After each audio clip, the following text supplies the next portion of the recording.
Here's how to turn off Safe Search mode on Google. First of all, open Chrome.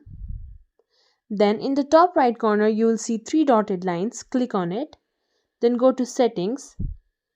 Scroll down below until you find Safety Check. Click on it.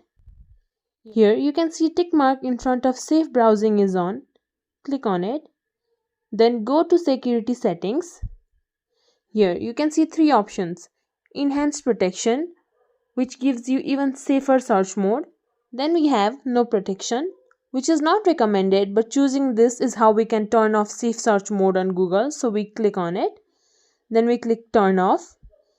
And that's it. That's how we turn off Safe Search mode on Google.